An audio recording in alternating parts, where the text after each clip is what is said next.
Hi, ഞാനിന്നിവിടെ പങ്കുവയ്ക്കുന്നത് നേന്ത്രവാഴ കന്ന് നടുന്നതിൻ്റെ സ്റ്റെപ്പ് ബൈ സ്റ്റെപ്പായിട്ടുള്ള കാര്യങ്ങളാണ്. ഹെൽത്തി ആയിട്ടുള്ള കന്നുകളാണ് ഇവിടെ ഇതിനെടുത്തിട്ടുള്ളത്.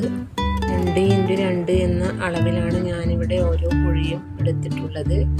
കുഴിയിൽ അടിവളമായി ചാരമാണ് ഇട്ടിട്ടുള്ളത്. ചാണകപ്പൊടി ഉള്ളവർക്ക് അതും ഉപയോഗിക്കാം. ഏകദേശം ഒരു 10-30 കുഴികളോളം ഇവിടെ എടുത്തിട്ടുണ്ട്. നടാനുള്ള കന്നുകൾ നല്ലവണ്ണം ചെത്തി വൃത്തിയാക്കി എടുത്തതാണ്. അതിൻ്റെ സൈഡ് ഭാഗത്തുള്ള മുകളങ്ങളൊക്കെ വെട്ടി മാറ്റി കളയണം.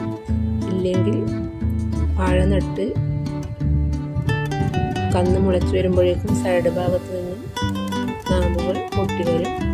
ഇത് യഥാർത്ഥ വളർച്ചയെ ത്വരിതപ്പെടുത്തും. കുഴിയുടെ മധ്യഭാഗത്തായിട്ടാണ് കന്നുകൾ വെച്ച് കൊടുക്കേണ്ടത്. ശേഷം സൈഡ് ഭാഗത്ത് നിന്നും നല്ലവണ്ണം മണ്ണ് ഇതിൻ്റെ ചുറ്റും ഇട്ട് കൊടുക്കണം. അത് നല്ല കട്ടിയിൽ ഇട്ട് കൊടുക്കാൻ പാടില്ല, അയഞ്ഞ രീതിയിൽ മാത്രമേ ഇട്ട് കൊടുക്കാൻ പാടുള്ളൂ. സൂര്യപ്രകാശം നേരിട്ട് അതിൻ്റെ മേൽ പതിക്കുന്നത് കൊണ്ട് ഞാനിവിടെ കരിയില കൊണ്ട് നല്ലവണ്ണം മൂടിക്കൊടുത്തിട്ടുണ്ട്. ഇതിൻ്റെ ഓരോ വളർച്ചയും യൂട്യൂബ് സീരീസായി ഇതിൽ അപ്ലോഡ് ചെയ്യുന്നതായിരിക്കും.